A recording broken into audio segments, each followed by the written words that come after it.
What's up guys, welcome to another video. As you may have seen by the title, this is called Sundays of Copy Review because I was just sitting here. It's been raining for 2 days here in Spain. I don't know what is going on. It's gonna rain for 12 days.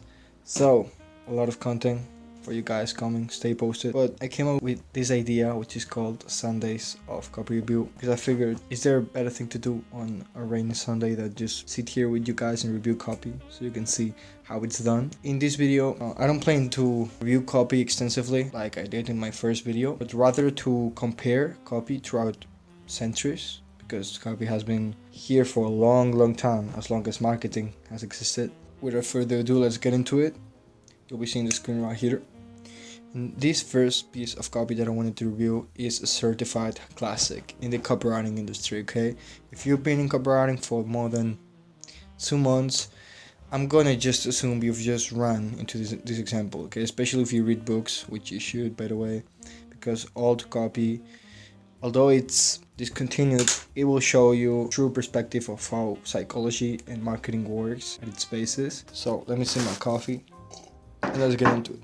So it has a big headline that says, "They laughed when I sat down at the piano, but when I started to play." The fact that this became kind of like viral was not only because it works so well and it gives so many results, which is really the only way to see if copy is good, but rather because it exemplifies the perfect way of doing storytelling. Basically, what this is doing is it's showing you a testimonial, but covering it up as a story, which not only makes you want to read, but it feels the copy feel way less salesy, because it's not saying, "Mark, 23 years old, joined our program on November and now plays the piano like a beast." It's not saying that. It's saying, "They laughed when I sat down at the piano, but when I started to play." It's basically skipping through all the process of tough learning and piano and practice and giving you the results straight away, which is what you want, which is, you don't know piano, you would love to just wake up tomorrow and be able to impress everyone, because at the end of the day, we, like humans, are really simple, and one of the main reasons why we buy is status, okay? To just look good in front of people. Why we want all these fast cars and all these big houses? It may feel great to just drive a car that goes at such speeds, but overall it's just to impress people. So this copy encapsulates that feeling perfectly. It's like one of the copies I talked about in one of my past videos. I think it's the hypnosis one, where there was this magician who wanted to sell you tricks, and instead of saying, "Okay, the fastest tricks, they will never see the rabbit in the head with this trick," or something like that, they were straight up saying, "Impress all your friends, be the center of the party with all these magic tricks," which is what people want. They want status. So this copy, basically, it starts with pain point, which is people doubt you. People think you're not capable of things, and as you can see, everybody's gossiping and looking at him like he's not gonna be able to do it. But then he starts to play, and because he bought this course. So which are the key takeaways of this copy piece? Okay, first, you need to create headlines that are cliffhangers. Okay, this was a great example of a headline that made the reader want to know what happened next, right? They're eager to know the story, like what happened when he started to play. Did he fail? Did his fingers stop moving? Or did he impress everybody and get that girl he has a crush on? If you want to know, read the story, and before you know it, you're buying our product.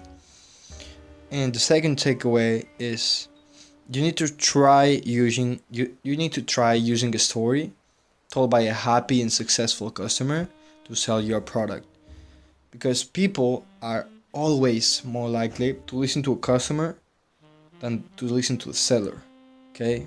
Because people love to buy things, but they hate to be sold to. So rather than feeling like an ad, it's feeling like a story in the newspaper. Does that make sense? And it's like when you go to the mall and you like to buy things and to enter the store, because it doesn't feel needy. You just see the shoes there and you want to buy them. But when the guy with the fake jewelry just gets up on you and tries to sell you his fake jewelry for $1, it's like, no, I don't want it.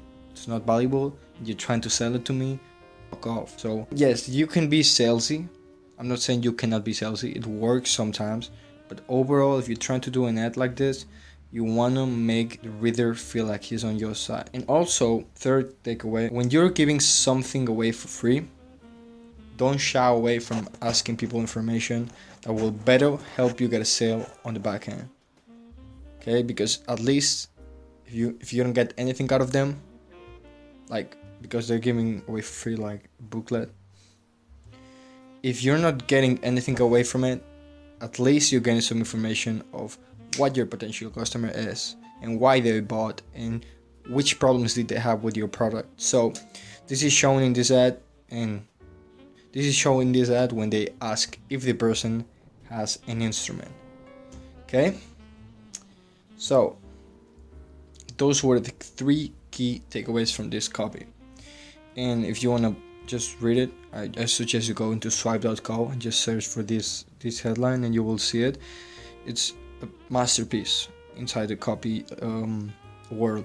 I suggest you don't copy this headline just like that, because people are just unless you do it like a meme for the copywriters to notice. This is just so burned, right? Now let's go into the future. Like, let's go further in time and let's teleport into the 2000s, okay, the 21st century. This is what a sales page of an early 2000s website, it could even be 90s website looks like, right? Because this is a screenshot from all the internet. We can all tell this doesn't look very updated. So it starts like this. This is the headline. It says, how to play any song you love on the guitar in 1 weekend flat. So by doing this, because they're doing a lot of things, it's saying any song you love. Okay, so it's customized. There's no excuse for you to skip this, because it's like, okay, any song, and it's saying you love, so it's focusing on you and what do you want, what does the customer want, and it's saying in 1 weekend flat. So this is not only easy, quote unquote easy, because if you can learn in a weekend, it's gonna be easy. But it's also saying you're not gonna waste any time. It's gonna be quick. So it's basically getting rid of all the assumptions that they could have about playing guitar, which is, oh, it's gonna take so much time of my life, or it's gonna take forever to just play the songs. It's like, no, in 1 weekend flat you can start playing the songs you love. Okay, and then it continues. Find out how to amaze your friends. This is what I was talking about in EL copy, didn't I? Like, I mentioned this, how people want to impress people, why status is so important, right? So here it is written so it gets burned into their subconscious, into their mind. Amaze your friends. That's why you play guitar. So how to amaze your friends, your loved ones, and most of all, yourself. Like, love yourself type of copywriting. By singing and playing songs you love, or the ones you like, in as little as 1 weekend.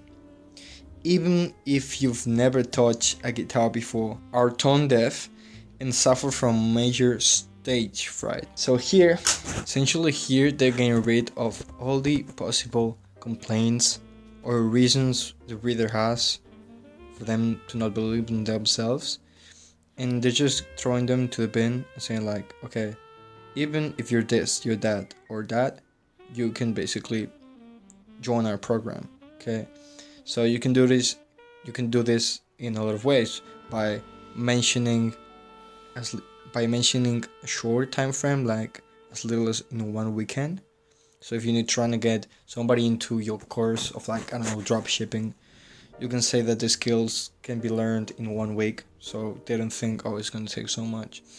Also, you've never touched a guitar before, so there's a classic. Like, even if you've never made a penny online with drop shipping, you can join this program and make money. In the drop shipping example, are tone deaf. Like, people say, I'm not good with music. Fuck off, join my program. And suffer from major stage fright. This is also a pain point. Like, okay, I know you get just frozen, you cannot move when you're under the pressure of having to impress people by playing guitar, but do not worry, we're gonna fix that. Okay? And I love this example because it's in the book Hypnotic Writing, which I talked about so much, but I swear it's so good and so complete. Like, if you read that book, you don't need to buy or read anything else. And on the very same book, they give you like a tutorial on how this headline and copy piece was done. So let's read it together, okay? By the way, I hope you're taking some notes because this is some gold. Motivation without pain. So in the book they say, let's try creating a basic hypnotic message with just the other 3 steps, which are promise, proof, and price. This is what landing pages were mostly composed of. Nowadays we have the BSL and all that extra stuff, but it's basically promise, proof, price. What do you see when you open a landing page of a, I don't know, Iman Gadzhi, which we're gonna talk about in a few minutes? You see a promise, make this much, even if you haven't done that much. 2, proof, you see halo testimonials, like just scrolling in videos of testimonials, and then the price. Okay, and here's how it might work. So first, the promise. In step 1, you round up your audience by focusing on what they want. Okay, and a good example may be wanna play the guitar fast and easy. Okay, this is easy, the easy motion and fast, and play the guitar is like big because you don't do that shit fast. You gotta dedicate some time. So they're promising you a big thing. Play the guitar fast. Okay, that's step number 1. Okay, promise. Now, step number 2, you want to have some proof. Okay, because if you don't have some proof, who's gonna buy from you, right? So you do the proof here, and an example might be Amy's strapped down guitar method promises to teach you how to play your favorite song in 1 weekend flat. That's the proof they have. If you cannot play your favorite song in 1 weekend flat, you get your money back. Okay, and then number 3. Oh, the fuck happened? Number 3, price. Finally, in step 3, you ask for the order by mentioning the price, and you say for only $19.99 you can be playing the guitar at the end of this weekend.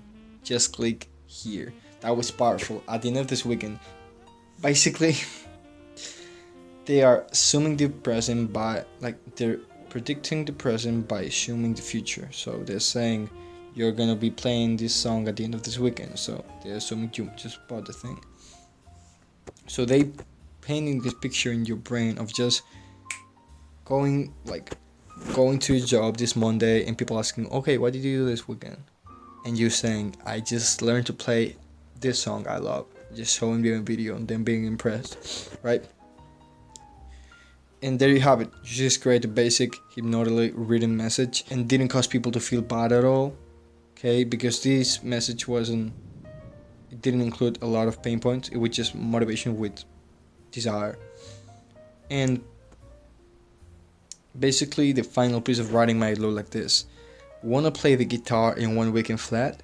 Amy's strapped down guitar method ebook shows anyone how. There you have it. That's a good headline. So now that we just looked at copy from the 20th century and copy from the 21st century, you may want to go ahead and look at copy from 2025. Okay, copy we are probably gonna see if we just look through ads and sales pages today. So this is from Iman Gadzhi, the man himself. This is from Digital Launchpad. This isn't his more recent product, but it's a good example anyways. And it just says, 24-year-old multi-millionaire goes rogue and reveals his secret online income system just to prove anyone can make their first $1,000 online with it. So there's a lot to analyze on this headline. So let's start with 24-year-old multi-millionaire. So this right here is proof. Okay, and it's also a big emotion because it's like, okay, 24-year-old millionaire, not millionaire, multi-millionaire. So this is big, and 24-year-old shows you that this guy knows what he's talking about, because he's so young, and the audience can probably relate to him because he's probably aimed at 16 to 25-year-olds, and they're like, okay, what is this guy doing? He's my age and he has all this money, I better listen to him. Okay, goes rogue. So this feels like a 1 in a million opportunity. Like, he doesn't do this every weekend, and you must just take it before it slips out of your fingers. So it's FOMO. Okay, and reveals. So like, secret. I know secret is so saturated nowadays, and it's almost a meme. Like, everybody has this secret formula or whatever. But this wasn't so saturated when this came out, so it worked. But secret. So it feels like he's doing you a favor, so you already kind of like the guy more. Online income system, just to prove anyone. So people may be reading this headline and it's like, okay, this guy is doing me a lot of favors. Why is he doing this? So you need to kind of like show them what's the catch, right? So he's saying just to prove. So I'm doing this just to prove a point. So their sales card is kind of like lower right now, and it also says anyone. Okay, so this is the easy emotion. This is aimed to people who don't believe in themselves, especially like impressionable teenagers. And by saying anyone, he's kind of like reassuring you that you're going to be able to do it. Anyone can make their first $1,000 online with it. So this is aimed to beginners. Okay, that's why it's saying first. And $1,000, it's not saying $10,000, because probably a teenager looking at their screen right now is not gonna believe that they can make $10,000. But if you say just $1,000, it's just way more credible. And again, this is aimed to insecure teenagers who don't believe in themselves, and that's why $1,000 seems way more realistic than $10,000. That's something in mind that it does a lot. It's like, in another example, he told the audience join the top 10%, rather than saying join the top 1%, because the audience may be like, okay, maybe I cannot join the top 1%, that's crazy, but top 10%, I mean, not that hard. And here you have the BSL. Okay, this is basically the cornerstone of modern copy, because we are overstimulated and we need videos and GIFs and pictures to pay attention, basically. And the BSL not only lets you get stimulated, but it gives you kind of like summary of everything that's gonna be down here. So in case you don't want to read and you want to just watch a video because you're lazy, you can just watch the video. And the third thing it does, it creates a lot of trust, because you're seeing a face. Okay, we are humans and we like to see faces in humans talking, not just text. And yes, with copy you can project a lot of emotions and you can make your copy feel alive and stuff, but nothing beats the old classic see a face system, right? So by watching a face speaking to you, it feels way more human. And yeah, it hears, yes, give me access now. And if you scroll down, it's going to show you a lot of testimonials, and throughout the entire sales page, it's going to repeat this button, yes, give me access now, yes, give me access now. Why? Because some people cannot wait, and they don't need to read a lot of things to be convinced, because the BSL alone can convince them. So they have this button in here in case you just want to buy, they don't miss an opportunity, right? So, and here he's also kind of like reassuring his viewers that they're gonna be able to do it. So allay their fears. So no startup capital required, because people are gonna read this and say like, okay, I don't have money. Okay, even if you don't have money, you can do this. Okay, without creating content. So a lot of people are self-conscious with showing their face online and being shy and shit, which I don't really understand. But anyways, like, we're all gonna die. But I understand a lot of people that don't want to post cringy TikToks. It's okay, without creating content and without previous experience. This is the biggest one, the biggest concern they may have. Okay, Iman, I've never done this, I haven't spent time doing this. It doesn't matter. You can do all of this without any of this. So here we just analyzed Iman Gadzhi sales page. I hope you took note of that. And you want to know what remains no matter how much time passes. The thing that remains throughout the years, no matter how much time passes, is human psychology, aka emotions. Okay, let me drink some coffee. So basically, if you understand emotions, you can have full control over anyone at any time. Okay, that's how powerful emotions are. That's how most businesses skyrocket, because they appeal to their customers' emotions. Okay, and if you want to know how to appeal to your customers' emotions in particular, basically, I have a video. Okay, go watch my customer reach video up here. It's gonna appear in the top right part of the screen. And also, I cannot underestimate how crucial it is to understand this customer research thing, which I know sounds like a boring thing to do for a lot of people, but it's so important before you do virtually anything in copy. Okay, because if you don't know who your customer is and you try to write some copy, you're gonna be fucked. It doesn't matter how good your copy is. If it doesn't appeal to them, if it's not specific, it's not gonna spark any emotions. Okay, so make sure to watch that video next. And without further ado, go watch it, subscribe, like, comment, and share. Join my Discord, link in the description. We're gonna be dropping free course soon, so if you wanna join just to watch it, don't miss out. So I'm gonna see you in the next one, and peace.